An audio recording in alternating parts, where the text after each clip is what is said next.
율법은 좀 좁은 의미에서는 모세오경, 창세기, 출애굽기, 레위기, 민수기, 신명기, 이게 이스라엘 하나님의 백성들이 하나님의 백성으로 살아야 되는 원리. 이렇게 살아, 이렇게 살지 마, 이렇게 살면 복 줄게. 근데 이 율법의 원리가 가장 처음 주어진 게요, 선악과 사건. 선악과 따먹으면 너 죽는다, 안 따먹으면 산다. 인간이 조건을 제시해야 되죠. 내가 안 따먹는 의지를 가져야지만 살 수 있고, 내 행위에 따라 결정되는 게 율법이에요. 아담과 하와가 원래는 어떻게 됐냐면, 하나님, 선악과 따먹으면 사망이고 안 따먹으면 영생으로 사는데, 저는 하나님이 저를 붙잡아주지 않으면 선악과 어쩔 수 없이 따먹을 수밖에 없는 연약한 존재입니다. 그래서 하나님의 은혜를 붙잡으라고 이 율법을 제시했더니, 거기에 율법에 묶이니까요, 이렇게 생각하는 거예요. 내가 하나님 앞에 이렇게 기도를 열심히 하면 이렇게 하나님이 해결해 주실 거고 이루어 주실 거야. 그리고 권사님들, 집사님들도 어떠한 집에 사고가 터지거나 가정에 어려움이 있거나 자녀가 뭐 문제 생기면 머릿속에 딱 떠오르는 게, 내가 뭐 잘못한 게 없나? 하나님 앞에 바로 쓴 게 없나? 그렇지. 내가 뭐 잘못했기 때문에 벌을 주는 하나님이라고 하는 인식으로 하나님을 그렇게 알고 있었던 거예요. 우리가 하나님 앞에 철저하게 벌을 놓지 못하는 부분이 있나? 저도 계속 거기에 묶이고. 우리가 30년 동안 그렇게 30년, 40년 예. 걸어왔잖아요. 그래서 제가 아빠한테 그러잖아요. 네. 전도사님 30년 들었는데 30년 저기 또 들어야 빠져나가지고 금방 빠져나가냐고 막 그러는데 이게 참 무서워요. 네. 그게 그 세상의 언어로 저희가 세뇌가 돼 있기 때문에 계속 교회 공동체가 모여서 말씀으로 이게 아니었구나 생각이 변화되고, 근데 또 돌아보면 또 그 습성이 남아가지고. 맞아요. 나도 모르게 남았어요. 왠지 뭐가 안 된 거 보면 내가 뭔가 안 해서 그런 것 같은 그 종교심이 계속 있어요.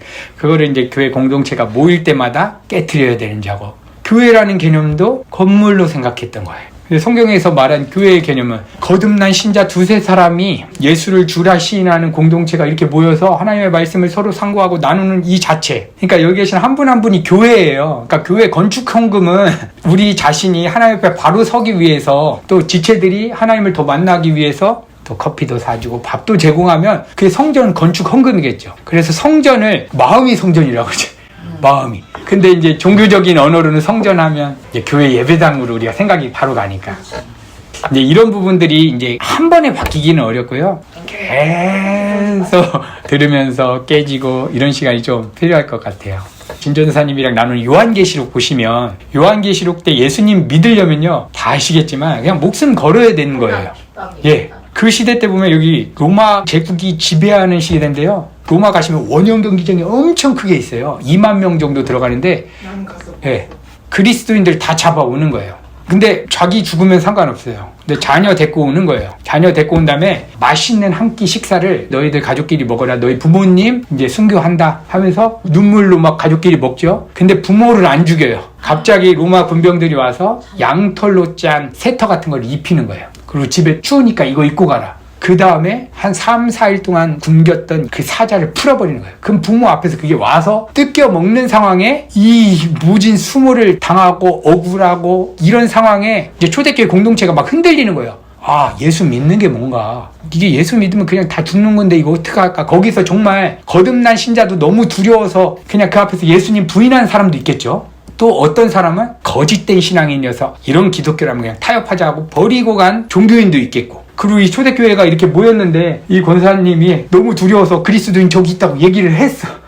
그러다가 이 권사님은 진짜 신앙인인데 너무 두려워서 얘기했는데 그 막 비참함과 이런 것들이 막 혼동스러울 때 하나님께서 반모섬에 있는 사도 요한에게 지금 이 땅에서 겪는 이 상황은 실체가 아니라 모델하우스 같은 거다. 천상의 세계에 하나님 보좌 우편에서 구원하심이 보좌에 앉으시나면서 찬양하고 있는 우리 하나님의 백성들의 실체를 믿음의 눈으로 보여주신 거예요. 그러니까 그걸 딱 사도 요한이 보니까 드라마구나. 드라마에서 악역도 맡기도 하고 이혼당하는 역할도 하고 암 환자에서 죽는 역할도 있잖아요. 근데 이 드라마 주제는 예수 그리스도의 주되심과 하나님의 영광을 위해서 모든 역할들이 모여가지고 하나님의 영광을 위해서, 어떤 사람은 순교의 역할, 어떤 사람들은 예수님 옆에 강도의 역할, 어떤 사람은 혈류병 여인, 이런 각각의 역할을 맡았다가 이걸 보니까 예수 그리스도라고 하는 대하 드라마에 이 배역으로 있었구나. 이 실체를 못 보면 여기에 묶이니까 내 자녀 뜯어먹기면 막 죽을 것 같잖아요. 근데 자녀가 믿음의 눈으로 보니까 하나님 보좌 우편에서 하나님의 본성에 참여하고 있는 것을 진짜를 봤거든요. 근데 진짜를 보고 이 드라마를 세트를 보니까 담대해지죠. 그거를 인간의 힘으로 어떻게 버텨요? 그래서 고린도 전서 보면 아무도 성령이 없으면 예수를 주라 시인할 수 없다. 그러니까 인간의 힘으로 안 되니까 성령께서 그때 강권적으로 임해서 사도 요한을 통해서 보여주신 이미 완성된 그 나라를 보여주니까 이 드라마구나. 여기서 아픈 역할 성실하게 하면 되지. 그래서 기도가 우리는 아픈 역할 할 때 하나님 이 배역을 바꿔주세요가 아니라 이 배역을 허락하신 하나님의 그 감독의 뜻을 인정합니다. 근데 이게 안 되니까 이 교회 공동체가 막 벌벌 떠고 있을 때 이 사도 요한을 통해서 말씀을 주시고 그 말씀을 편지로 주셔서 그거 읽고 버텨낸 거예요. 그러니까 지금 저희는 시대가 이제 예수 믿으면 진짜 물리적으로 핍박은 없지만 예수 믿으면 오는 고난들이 분명히 있거든요. 먼저 대화가 단절되고 그 다음에 종교에 들어갈 수도 없고 기독교 종교의 틀 안에 들어갈 수도 없고 나오자니 이게 맞나 싶기도 하고 혼란스러울 때 하나님께서 이 말씀을 통해서 이렇게 공급해 주셨는데요. 그 시대 때 그 핍박과 고난을 피할 수가 있었을까요? 없었을까요? 피할 수 있었을 것 같아요. 타협만 하면. 그 앞에서 나 예수 안 믿어요. 네. 예수님을 막 저주해버리는 거예요. 그 유대인 남자. 베드로처럼. 그 유대인 남자 내가 잠깐 그 짐승 같은 기독교인한테 헷가닥해서 내가 속은 거예요. 그렇게 하면 살아날 수가 있어요. 근데 성령이 안 왔기 때문에. 그렇죠. 우리 힘으로 하는 게 아니라 하나님이 그냥 어쩔 수 없이 하게 끌고 가시더라고요. 이제는 돌아가려고 해도 돌아갈 수가 없어요. 홍해바다 가르고 넘어왔잖아요. 애굽에서. 근데 애굽 습성은 남아있어요. 저는 한국 사람이고 여태까지 여기 된장, 고추장, 김치 먹다가 이탈리아에 12년 전에 갔는데 아무리 스파게티 먹고 그 빵 먹어도 본성은 김치 먹고 싶고 집에 와가지고 어머니가 해준 거 막 조림이라도 먹으면 예. 근데 신부는 이탈리아 사람처럼 됐는데 신부는 바뀌었는데 상태는 아직 된장고추장을 막 원하잖아요. 저희도 그런 것 같아요. 구원받고 하나님의 자녀가 돼서 말씀을 막 사모하고 싶은 신부는 됐는데 본성은 종교심이 남아있어요. 예전에 그 썩은 양식 막 먹고 싶은 틀이 있고 남들 잘 되는 거 보면 부럽잖아요. 왜냐면 내가 판단하기에 월 한 500만 원 벌고 정규직 내 자녀가 공무원 되면 막 뿌듯하고 비정규직 가거나 아니면 직장에서 잘렸어 하면 이건 망한 거야. 저주받았어. 네, 여기에 머리가 갇히니까 습성은 계속 남아있어요. 그러니까 광야 40년 기간을 통해서 하나님께서 막 연단을 하시는데 거기서 광야에서 버틸 수 있는 한 가지는 이제 하나님 말씀 놓치면 난 죽는다 라고 각오한 사람만 버틸 수 있겠죠. 이제 내가 살 길은 이 세상 가치, 성공 이거 주어져도 하나님의 자녀들은 그거 원했는데 주어져도요. 그거 가지면 더 공고해지는 게 거듭난 성도의 증거예요. 내가 원하는 돈 이거 하나님이 갑자기 주셨는데 기뻐야지 그게 좋은 거잖아요. 안 기쁜 거예요. 행복한 가정 꾸렸는데 거듭난 신자는 그걸로 만족과 안정감 취했던 사람은 거듭나고 하나님 안 순간부터 더 공고해지는 거예요. 어쩔 수 없는 골로 막 가는 거. 그래서 말씀을 나누고 내가 경험한 것들 서로 공유하는 이러한 교회 공동체가 너무나 소중하고요. 권사님들, 집사님들이 내가 딴 데가 건물이 교회가 아니라 내가 교회다. 우리 그리스도의 몸이라고 교회 공동체를 얘기하면 그리스도가 머리라고 하면 이제 어떤 분은 손의 역할, 발의 역할. 발 하나가 아프면 발만 아프니까 손은 나 괜찮다 하고 자유롭게 움직일 수 있을까요? 다 고통스러울 거야. 다 고통스러워. 다 고통스러워. 그럼 지체인데. 이거 손가락 하나 아픈데 이쪽으로 잡아주고. 그거를 어떻게 느끼냐면요. 정말 말씀 안에서 거듭난 공동체 중에서 한 명이 좀 말씀 안에서 벗어난다고 하면은 그것처럼 머리 쓰일 수가 없는 아프잖아요. 이게 교회 공동체가 경험하는 거구나. 저도 이거 이태리 비행기 타고 올 때 여기 고관절 쪽이 2주 전에 아팠는데 비행기에서 내릴 때는 막 쩔뚝거리면서 못 걷겠더라고요. 근데 다리만 아픈 게 아니라 다 힘들어요. 다 유기적으로 연결돼 있으니까. 머리로 연결됐잖아. 그러니까 운명적으로 내 이웃을 내 몸처럼 사랑하라고 하고 우리 아까 권사님 얘기했지만 피차 서로 복종해라. 내 몸이니까 내 다리가 아프면요 어떻게 복종해야 되냐면 입으로 약을 먹어야 돼요. 다리 때문에 다른 몸도 다 쉬어줘야 돼. 다리는 괜찮으니까 너는 막 손으로만 움직인다. 안 되는 거예요. 근데 이게 막 움직일 때 이제 서로 피차 복종하는 게 아니라 내 맘대로 하고 싶어 하다 보니까 이제 관계도 어려워지고. 그래서 여기 계신 분들이 내가 교회다. 내가 건강하는 게 내가 하나님 앞에 바로 서는 게 내 이웃에게 복종하는 거겠네요. 내가 건강해야지 쓰러진 친구 내가 잡을 수 있잖아요.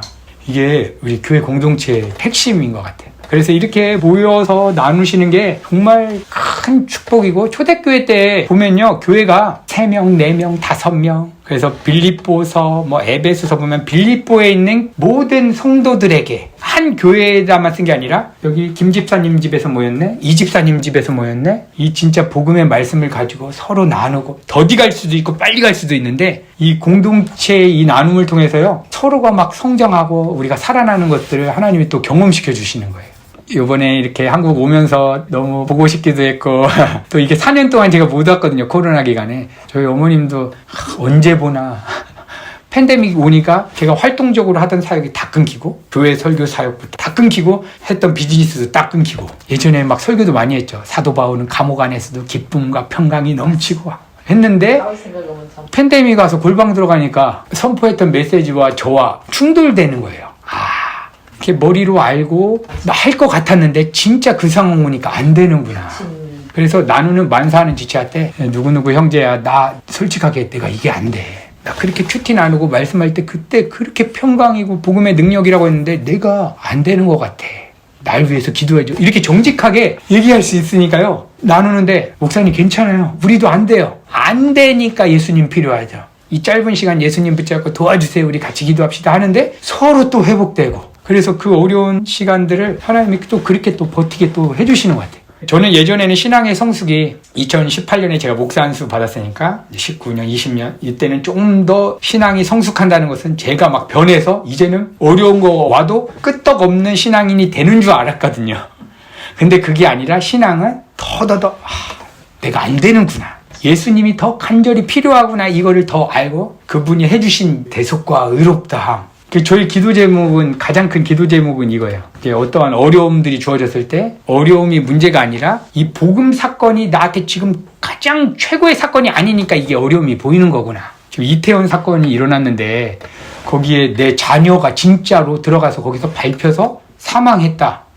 그럼 그 부모가 직장 가고 밥 먹고 할 때 머리 지배하는 건 자기 딸내미이겠죠. 근데 딸내미 정도가 아니라 우리를 창조하신 하나님이, 성자 하나님이 나 때문에 십자가에 처참하게 그렇게 죽었다는 사실을 실제적으로 인정하면 하루를 살아갈 때 인생 문제가 보일 수가 없는 거죠. 결혼 문제, 사역 문제, 팬데믹이 오고, 그게 문제가 아니라 지금 복음의 그 대속하심과 의롭다함이 내 생각과 마음을 지배하는 최고의 사건이 지금 아닌 게 가장 큰 문제겠구나. 그래서 그거 회복하면 이 문제를 보니까요, 팬데믹의 어려운 시간에 그렇지, 하나님이 최고의 지금 상황으로 주신 거다. 초대교회 성도들도 사단의 권세가 이기는 것 같은데 그분들은 거기서 예배 현장으로 바뀌는 거예요. 하나님, 내 자녀가 지금 배역을 맡아서 그리스도의 영광을 위해서 지금 잡혀먹는데, 잡혀먹는 순간 하나님 보좌 우편에 있는 거를 믿음의 눈으로 보고 있으니까 죽는 게 안 무섭죠. 그래서 좀 이제 여기 권사님, 집사님들도 요한계시록 이렇게 배우시면서 이제 묵시의 세계 얘기하잖아요. 영원의 세계. 영원의 세계를 만들어 놓고 이 땅을 창조하신 거잖아요. 그러니까 하나님 이 말씀을 통해서 사도 요한이 본 이미 완성되어 있는 천국, 나도 말씀을 통해서 믿음의 눈으로 내가 그 안에 있는 진짜 나를 좀 하나님 경험할 수 있도록 도와주세요. 이렇게 기도하면요, 어느 순간은 이 땅에서의 삶이 이게 오페라, 연극이구나. 저는 이제 무언극이나 연극 같은 거 콘서트 형태에서 굉장히 많이 하니까 그 순간에 배역에서 억울한 거 있다고 해서 그 배역 감독한테 바꿔달라고 안 해요. 그러니까 삶에 주어진 상황이 이게 진짜 실체가 아니라 실체는 하늘에 있다. 하나님 보좌 우편에 찬양하고 있는 나를 하나님 보여주세요. 그래서 저 요한계시록 예전에도 저도 강해 나갈 때 한 가지 목표, 하나님 진짜 하나님 보좌 우편에 있는 그 나를 믿음 안에서 누리고 어떤 꿈에서든 이 말씀을 읽다가든 하여튼 그 실제로 경험하게 해달라고 했는데 어느 순간은 느껴지더라고요. 진짜 나는 하나님 보좌 우편에서 지금 찬양하고 있는데 그게 제가 환상으로 느껴진 게 아니라 계시록에 그렇게 써 있는 거예요. 사도 요한도 성령께서 감화시켜줘서 믿음의 눈을 열어주니까 여기 있구나. 지금 여기 권사님, 집사님들이 다 거기 있고, 그래서 우리가 죽는 순간도요, 권사님이 빨리 죽고 저는 늦게 죽는다? 기다림이 없어요. 영원의 시간은 영원한 현재이기 때문에 아담이 죽었을 때라 제가 지금 딱 죽고 일어나면 여기 계신 권사님이랑 집사님들 다 같이 만나요. 왜냐하면 영원이라고 하는 데는 시간에 묶이지 않기 때문에 사도 바울이 그래서 가장 큰 소망이, 나 가능하면 이 육신 벗고 가고 싶은데 너희 교회 공동체의 유익을 위해서는 내가 조금 있는 게 낫다. 근데 하나님의 뜻이면 나 가고 싶다. 근데 하나님의 뜻이 아니라서 여기 살게 하니까 나는 이 땅에서의 삶을 인내로 살아간다. 그러니까 가고 싶은 건 여기인데 빨리 죽고 가고 싶은데 하나님의 뜻은 아직 여기 살아야 되니까 답답해 죽겠는 거예요. 그러니까 하나님 인내하면서 하루하루를 살아가는, 다시 한번 먼저 인정하는 거예요. 지금 내가 재정적인 어려움도 있고 복음을 모르는 분들과 만나는 모든 관계도 하나님이 허락했다. 나는 힘들지만 하나님이 허락했으면 선한 거다. 아브라함한테 이삭 죽이라고 하면 그 시대 때는요, 인신제사라고 있어요. 저속한 신들이 네 자녀 바치면 복 줄게 하는 그런 인신제사. 근데 그 아브라함도 자녀 바치라고 하니까 주변 사람이 너 미쳤다. 무슨 자녀를 바치라고 하는 신은 그 이상한 저속한 신이다 막 이러는데, 선물로 주어진 믿음은 죽이라고 하면 죽이는 게 좋은 거지 뭐. 어차피 자녀 내가 원해서 태어난 것도 아니고 하나님이 태어나게 하셨으니 이제 그 자리로 하나님이 저희를 끌고 가시는 거예요. 그래서 어려움, 수모, 곤란을 당해도 먼저 머리로라도 기억하는 게 하나님이 허락했으니까 나는 힘들지만 선한 계획 가운데 있겠다. 근데 안 되기 때문에 기도도 하고 같이 기도하자. 우리도 안 되기 때문에 모인 거야 하면서 같이 기도하면요, 거기서 하나님이 조금씩 인내하게 하시고 벗어나게 하시고. 그래서 여태까지 정말 이것만은 바꾸고 싶었던 그 인생 문제가 대속과 의롭다함이 가장 기쁜 소식으로 될 때 그것 때문에 막 찬양이 일어나요. 그때부터 이제 자유함이 일어나고 감사가 일어나고, 그때부터 이제 하나님이 소원을 두고 행하게 하시는데, 아, 누구누구 권사님한테 이런 반찬 좀 해줘야 되겠다. 뭐 해줘야 되겠다. 그거 해주고 저 사람한테 무슨 반응도 보지도 않아요. 그냥 더 줘도 아깝지도 않고 내 것도 아니고 이런 나눔들. 그래서 초대교회 때 자기 물건이 내 물건이 아니, 이거 핸드폰 권사님이 가져가서 쓰고, 이런 유무상통이 성령 충만하니까 일어나잖아요. 이게 그냥 하나님께서 그렇게 하시는 거예요. 근데 그게 하려면 십자가, 대속과 의롭다함, 예수님이 우리를 다 대속하시고 의롭다함을 전가했다는 그 십자가를 그냥 논리나 지식적으로만 있는 게 아니라 성령님께 기도해서 이거 실제적으로 그리스도와 함께 십자가에 이런 마음들, 걱정하는 마음이 죽게 해주세요. 머리로 알았는데 이제 실제로 기쁘게 해달라고 기도하는 작업들.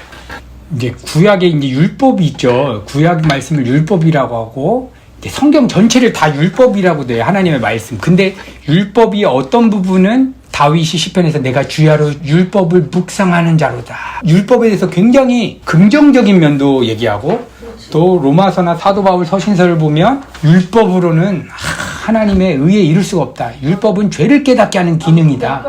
그 부분이 많이 헷갈리더라고요. 네. 율법을 긍정적으로 묵상하고 좋아하는 것과 율법을 부정적으로 보는 것과, 이거의 개념을 오늘 좀 정리하면, 아, 율법이 좋은 건가 나쁜 건가? 그 예수님도 율법을 폐하러 온 게 아니라 어떻게 하러 오셨다고 그랬죠? 다 완성시키고 이루시려고. 그러면 어떤 사람들이 이렇게 생각해요. 아, 예수님 율법 다 이루셨으니까 우리도 율법 다 지켜야 되겠네?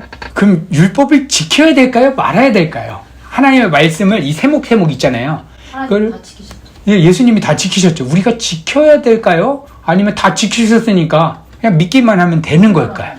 믿고 그것을 율법을 보면서 율법을 비추어 나를 볼 수 있는. 네. 내가 죄인이구나. 네. 죄를 깨달을. 가장 큰 기능은, 죄를 깨닫게 하는 기능은 정말 맞아요. 근데 다윗이 율법을 막 묵상한다고 했던 그 긍정적인 면은 무엇일까? 이 율법은 굉장히 선하고 좋은 거예요. 근데 문제는 뭐냐면 인간의 힘으로 지킬 수가 없다는 게 문제죠. 어떻게 하면 지켜 행하냐면, 마음과 뜻과 힘을 다해서 하나님을 사랑하면 율법이 그냥 지켜지는 거지, 율법은 지키는 게 아니다 라고 먼저 정리를 하면 돼요. 율법, 하나님의 말씀, 이거 행해라는 것은 하나님이 우리를 통해서 이루시겠다는 하나님의 은혜의 선언이에요.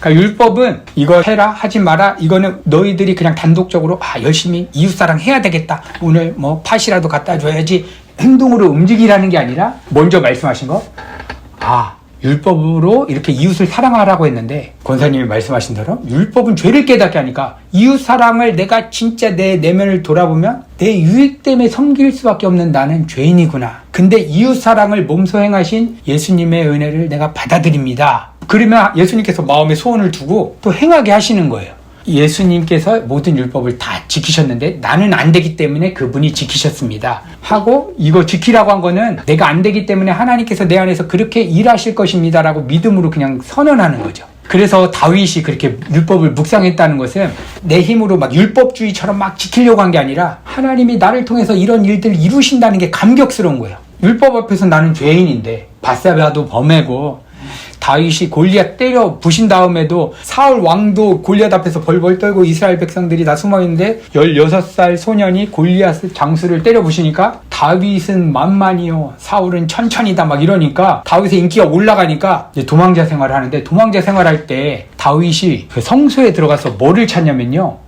자기가 때려 죽였던 골리앗의 칼을 찾아요. 골리앗의 칼로 사울 막아내려고. 예전에 골리앗 때려 부실 때는 뭐라고 얘기했냐면 구원은 하나님께만 있다라고 하더니 복음의 능력으로 승리를 맛보니까 결국 나를 추앙하니까 자기가 때려 부셨던 골리앗 칼 의지하려고 하는 그게 발각된 거예요. 그 다음부터 사람들 앞에서 자기가 미친 바보 역할을 해요. 왜냐면 자기를 자꾸 띄워주면 사울 왕한테 죽을 수도 있어요. 자기가 미친 척 해야지 살아나요. 막 침도 질질 흘리면서 그래야지만 살아나는데 그거를 연극하면서 자기가 깨닫는 거예요.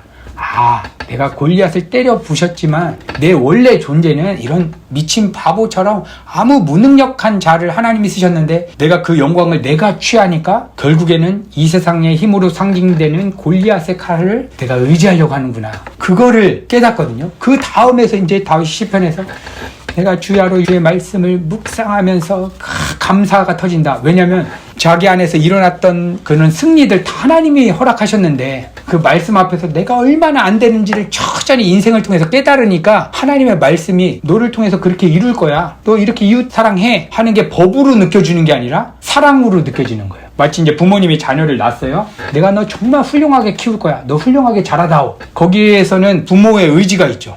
너 반드시 그런 사람으로 내가 만들 거야. 근데 인간 세상에서 훌륭한 부모도 훌륭하게 키워낼 수 있는데 전지전능하신 하나님이 너 이웃 사랑해 라고 우리에게 말했다라고 하면 하나님이 나같이 무능력한 자를 통해서 그렇게 이루시겠다고 하네 하니까 막 감격이 막 일어난 거예요. 다윗이. 그래서 시편 23편 보면 여호와는 나의 목자시니 내가 부족함이 없다. 인생 말년에 쓴 건데 뭐 온갖 수치와 그 진짜 파란만장한 인생을 다 마치고 나서 여호와가 나의 목자시니까 부족함이 없다고 고백을 하는 거예요.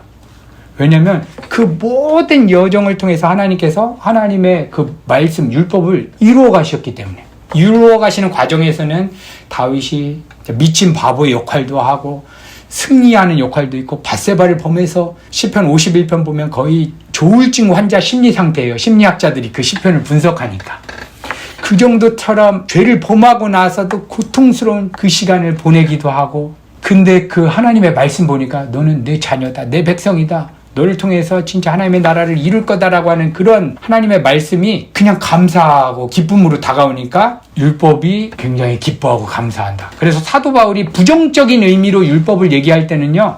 행위주의에 묶이는 거예요. 내가 이렇게 잘하면 내가 이웃 사랑을 하면 하나님 복 주시겠다고 해서 하려고 할 때 그런 율법은 정말 그 죄의 종로로 타는 거다. 다시 말하면 내가 어떻게 조건을 제시해서 이러한 열매를 하나님한테 받으려고 하는 그 습성 자체가 굉장히 부정적으로 얘기를 하는 거예요. 그래서 이제 구분 지을 때 율법을 굉장히 묵상하고 좋은 의미로 볼 때는 우리가 조건을 제시해서 지키려고 하는 게 아니라 나같이 안 되는 존재를 하나님께서 그렇게 율법을 지키는 믿음의 사람으로 하나님이 만드시겠다는 것 때문에 감사가 일어날 때는 성경에서는 율법의 긍정적인 면을 이야기하고 부정적인 면은 내 힘으로 막 지키려고 할 때 내가 이렇게 착한 행실을 해서 더 훌륭한 사람이 되고 더 하나님 앞에 복을 받으려고 하는 개념을 가지고 행동을 할 때 그때 율법의 부정적인 면을 볼 수가 있어요. 행위와 믿음. 근데 둘 다 움직이는 건 똑같아요. 믿음으로도 행하고 행위로도 행해요. 근데 믿음으로 행하는 것과 율법으로 행하는 거의 차이가 무엇일까?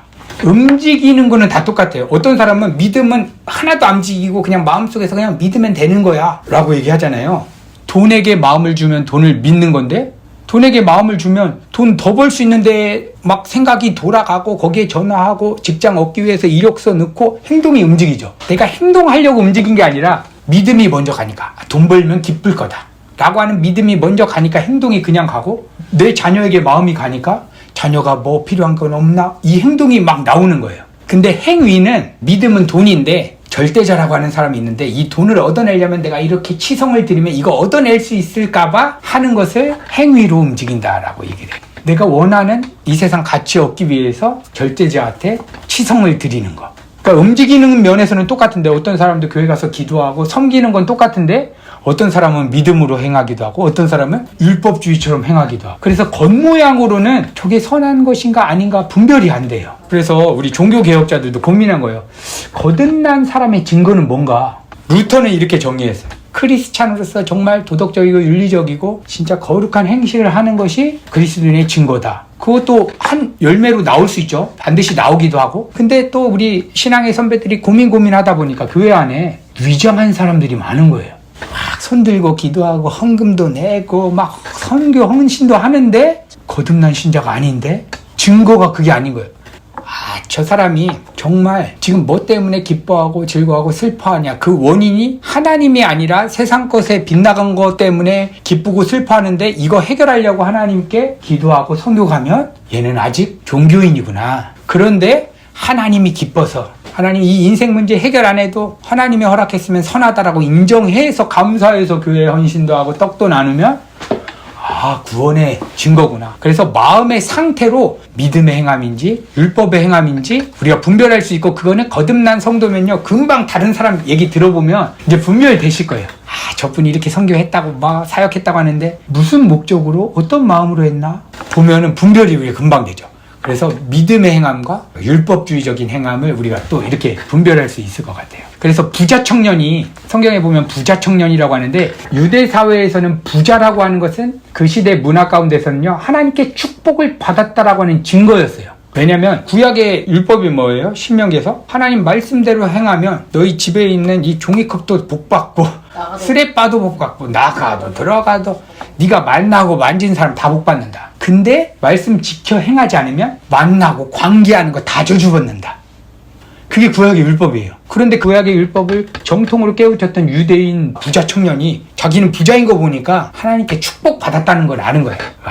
내가 이렇게 부자로서 살아가는 거 보니까 나는 하나님은 엄청나게 사랑하고 있다. 근데 이 부자 청년 안에 고민이 하나 있었어요. 영생에 대한 막연한 두려움. 그래서 예수님을 딱 만나자마자 선생이시여 어떻게 하면 영생을 이룰 수 있고 영생을 받을 수 있습니까? 질문 자체가 틀렸죠. 어떻게 내가 조건을 제시하면 영생을 받겠습니까? 질문 자체가 틀렸는데 예수님은 그 틀린 거를 전제하고 인정하고 대답을 해주세요. 네가 어떠한 조건을 제시해야지 영생을 받는다라고 하는 그 행위주의적인 개념을 갖고 있는데 그래 좋다. 성경에 뭐라고 써있냐? 구약의 율법을 다 짜면 어떻게 될까? 창세기부터 말라기까지 39권을 딱 쪼개면 유대 청년이 기가 막히게 얘기하는 거예요. 성경 구약 쫙 짜면 뭐냐면요 하나님 사랑 이웃 사랑입니다. 기가 막히게 성경을 달달 깼죠. 이 부자 청년이 생각하는 거예요. 이거 하면은 영생을 얻는다고 하는데 내가 부자 된 거 보니까 하나님은 사랑하는 것 같아요. 근데 이웃 사랑하라고 하니까 추상적이죠. 인동 현대아파트 108동 이 건물 안에 있는 사람만 내 이웃일까? 아니면 내 친척까지만 내 이웃일까? 그 아프리카 오지에 사는 사람은 관심도 없는데 얘는 내 이웃일까?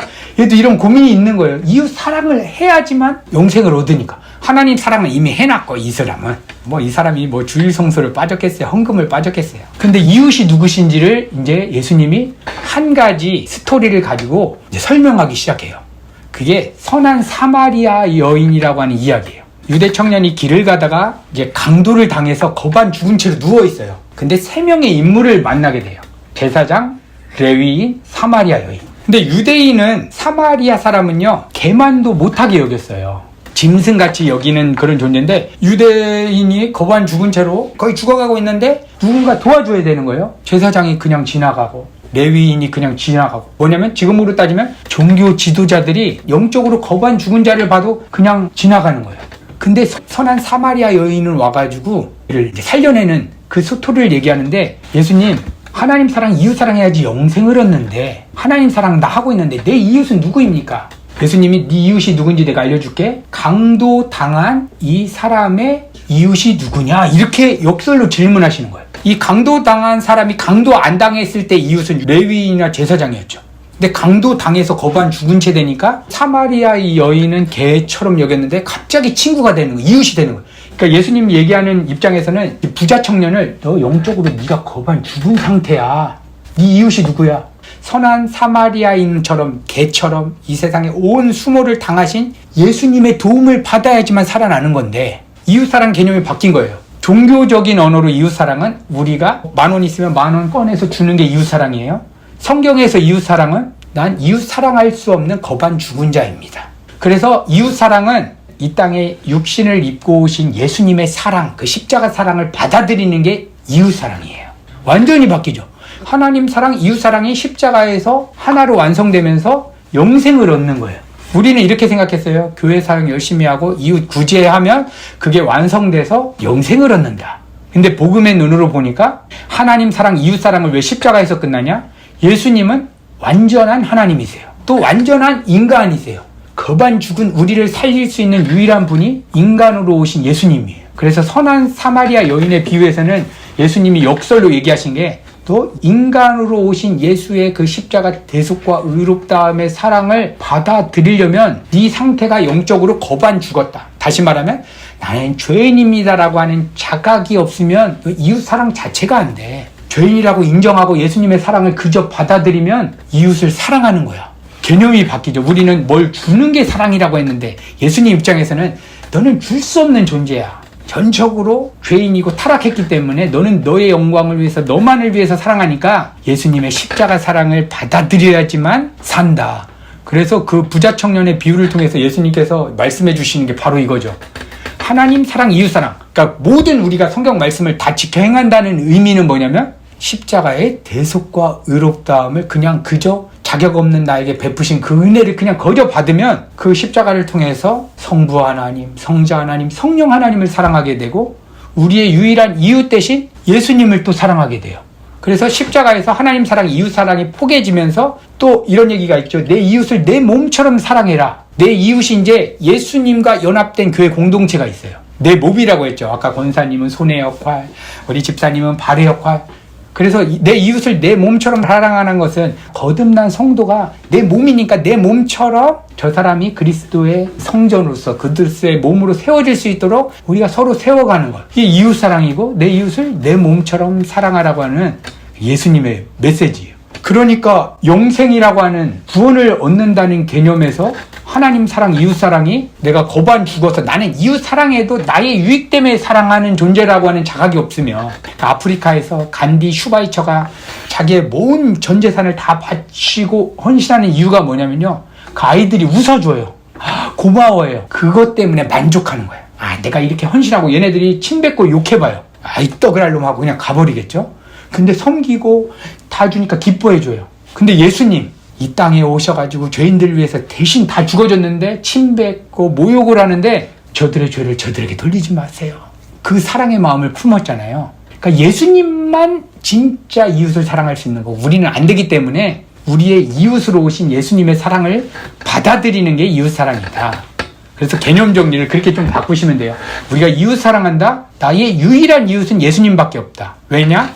다른 타인들도 어차피 죄로 오염되어 있기 때문에 저분이 나에게 뭐를 섬겨도 결국에는 그분의 유익 때문에 할 수밖에 없다라고 우리는 인정을 하는 거죠. 그렇게 인정하는 사람들끼리 모이니까 너도 나도 너의 유익을 위해 살구나. 우린 다 죄인이구나. 그래서 우리의 유일한 이웃으로 오신 예수님의 사랑을 우리가 받자. 그때 진짜 내 몸인 교회 공동체를 내 몸처럼 저분이 신앙적으로 떨어지면 그냥 내가 마음이 이렇게 힘들고 어렵고 저분이 막 세워지고 말씀 알아들을 것 같으면 막 우리가 막 기쁘잖아요. 내 몸이라서 그래요. 내 몸 아팠던 게 막 회복되면 막 감사하잖아요. 저도 이거 다리 고관절로 아픈 거 처음에 와가지고 주사 맞고 막 지금은 다 났으니까 온 몸이 막 다 기쁜 거예요. 그런 것처럼 성경 말씀 이제 부자 청년이 딱 요약한 것처럼 하나님 사랑, 이웃 사랑이 모든 율법의 완성이고 성경 전체를 쪼갠 건데 이것은 예수님의 사랑을 받아들이는 것으로부터 율법이 완성이 되고 영생을 얻는다는 개념이 바로 이 개념입니다. 근데 이 개념이 없이 종교화된 설교를 만약에 들으면 하나님 사랑, 이웃 사랑 이제 이렇게 가는 거죠. 저 부자 청년은 이웃이 아프리카 오지에 있고 선교를 안 갔다. 구제연금을 안 했다. 이 부자가 돈이 많은데 이런 식으로 가는 거예요. 근데 예수님 뭐라고 해요? 이 부자 청년한테 너는 영적으로 거반 죽은 자인데 네 돈이 어딨어. 쓰러져서 누구 도움 안 받으면 죽는 거야. 근데 도움을 거절하면 이웃사랑 안 받는 거죠. 그래서 복음 제시했을 때 나 그 정도 죄인은 아니야. 나 거반 죽은 자 아니야. 하면 사마리아 여인의 도움을 못 받죠. 그래서 예수님의 사랑을 우리가 진짜 받는다는 것은 내가 가능성이 없구나. 할 말 없는 죄인이구나. 지옥 가도 진짜 아무런 할 말이 없구나라고 하는 진짜 자각을 하는 사람만이 예수님의 사랑을 받을 수 있고 이웃을 사랑할 수 있다. 그러니까 죄라고 하는 개념을 깨닫고 죄인이라고 하는 인식이 없으면 하나님 사랑, 이웃 사랑을 아무리 얘기해도 나를 사랑하기 위해서 기독교라고 하는 그 종교를 끌어당기는 거죠. 그래서 교회 여태까지 신앙생활을 하셨지만 내 유익 때문에 했거든요. 저도 제 유익 때문에 했어요. 가서 기도하고 막 더 신실하게 하려고 했던 게 카타르시스도 있고 찬양하다가 울면은 다른 사람보다 더 신실한 사람처럼 막 느껴지고 교회에서 교역자들이 우리 이 청소년 아이는 너무 신실하다 그런 얘기 듣고 싶고 크게 될 거야.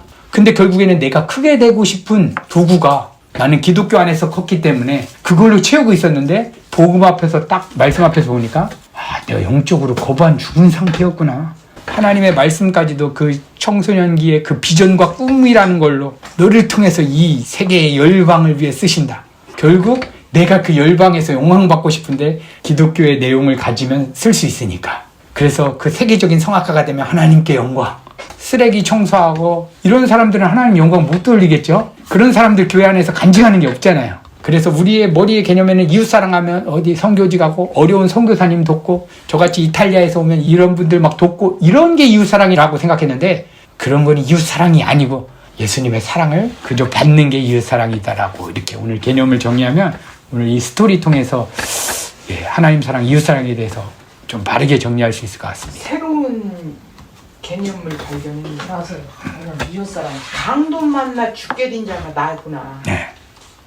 부자 청년이 내 이웃이 누구니까 물어보니까 강도 당한 그 사람의 그 유대인의 이웃이 누구냐?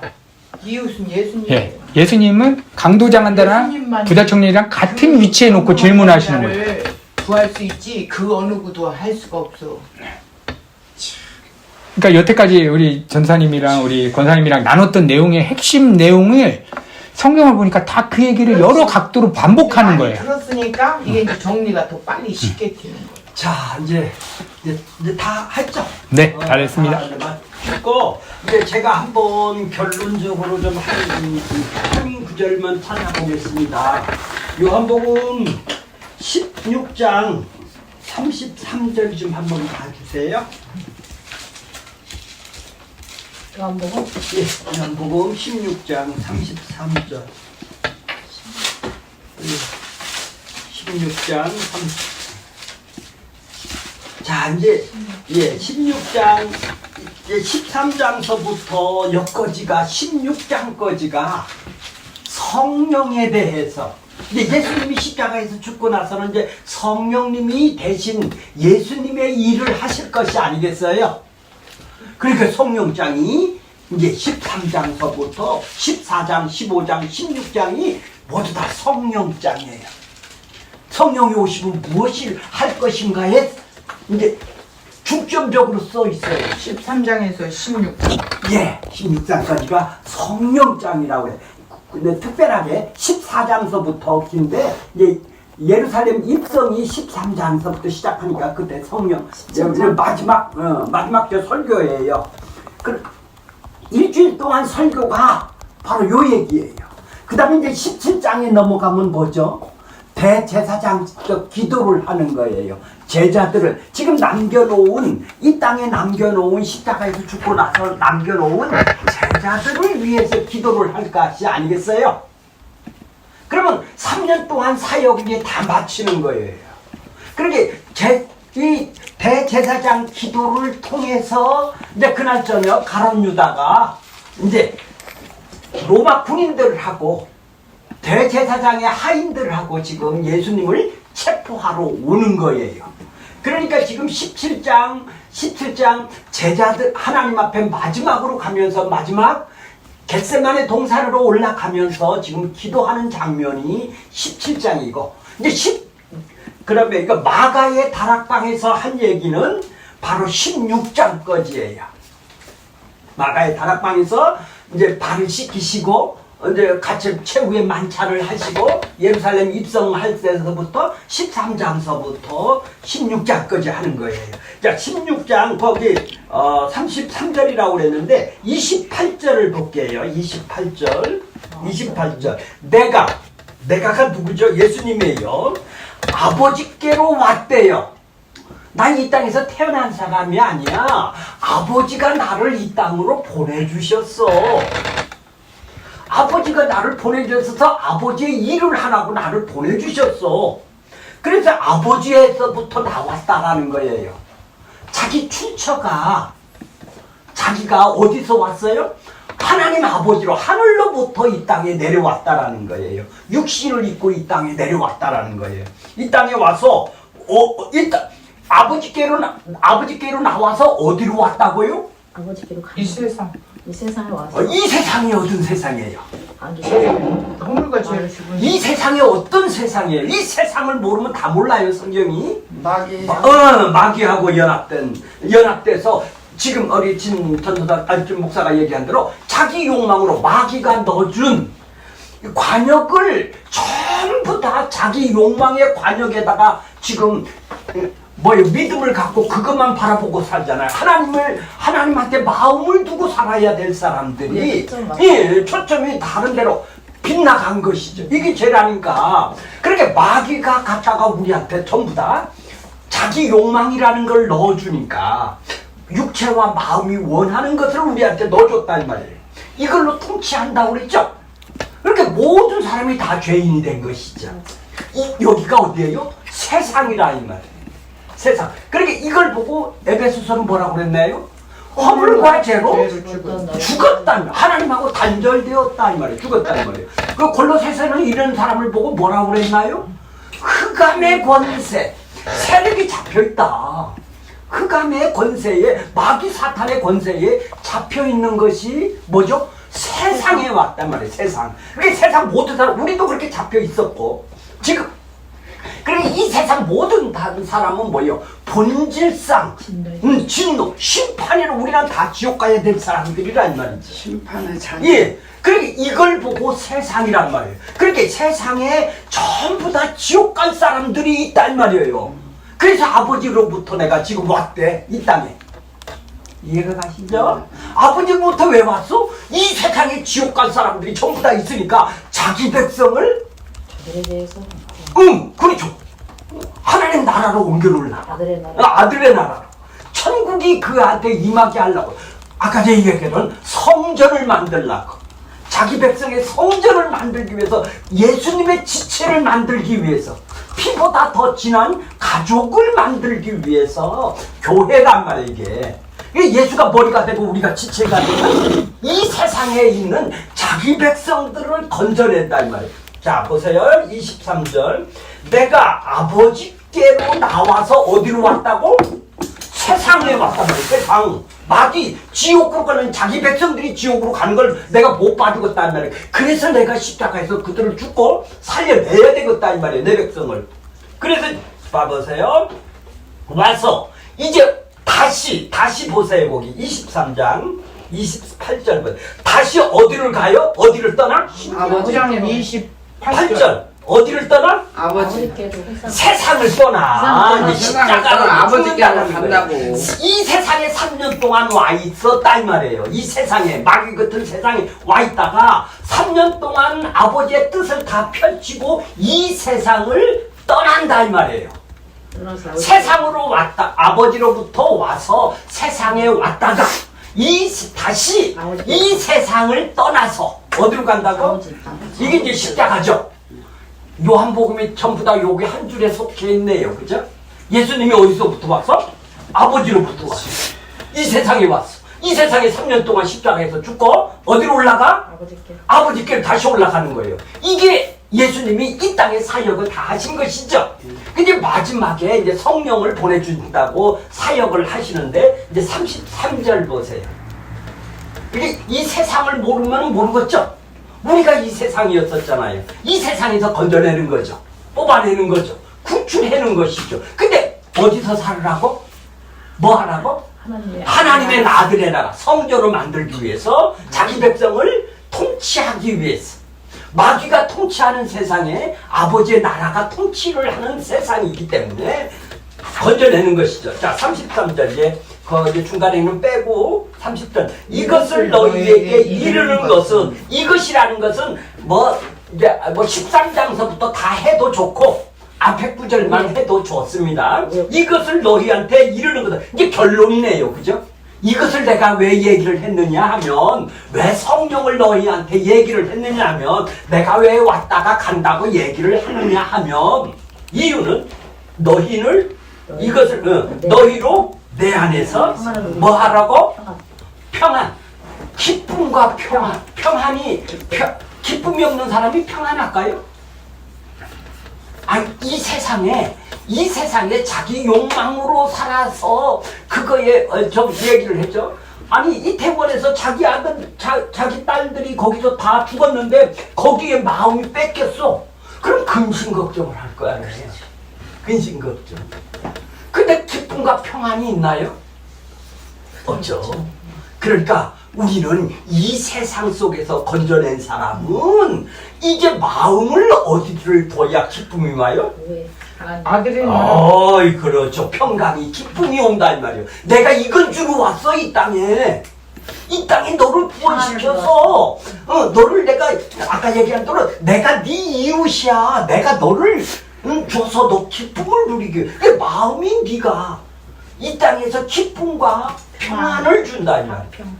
그러니까 세상에는 근심 걱정이고 세상이 자기 욕망이 이루어지면 기쁨이라는 세상에 내가 너한테 기쁨을 주고 평안을 주러 왔다. 그게 예수님의 평안이라면 예수님의 평안. 그러니까 어떤 어려움 속에서도 기쁨을 너한테 준다 이 말이에요. 징역 속에서도 어디 가서도 자, 그 평안을 누리게 하려고 주는 거예요. 그러니까 평안을 이 땅에서 없다. 그럼 가짜네요. 그럼 뭐예요? 아직 세상에서 건져 나온 사람이 아니네. 하나님이 건져주지를 않았네. 그냥 종교심으로 왔다 갔다 자기 행위로 거래를 하고 지금 다니는 거 아니에요? 이 세상에서 평안을 얻으려고 더 얻으려고. 그렇게 세상도 모르고 하나님 나라도 몰라. 이 세상 나라를 모르니. 자, 그러니까 뭐예요? 그러면 어떻게 되죠? 평안을 주는데 네가 원하는 걸 준대요? 네 욕망? 세상에서는 너희가 뭐 한다고? 환난을 당하는 환난을 안 당하면 안 된다는 얘기죠. 가짜네. 안 당하면. 안 당하면 가짜죠.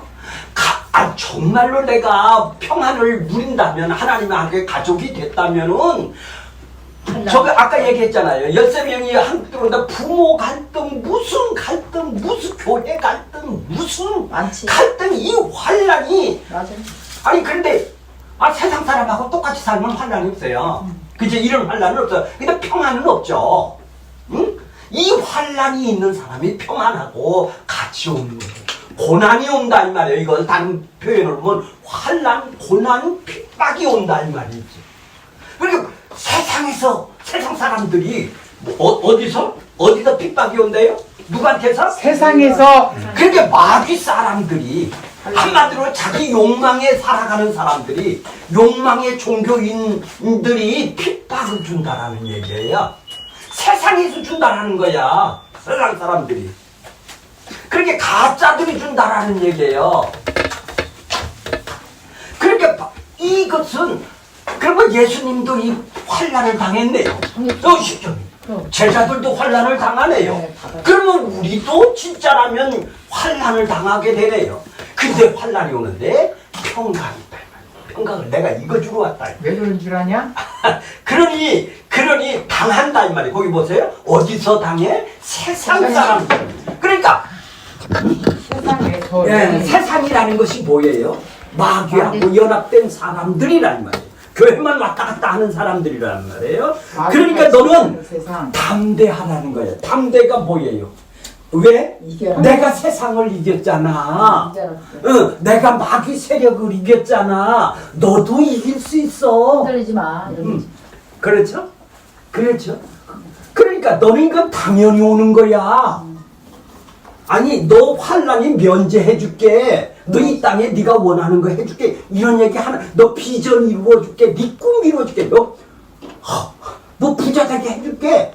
이런 비가 오는 거 환란이 온대요. 자, 그렇게 예수님이 이 세상을 이겼기 때문에 십자가에서 죽은 것이죠. 네.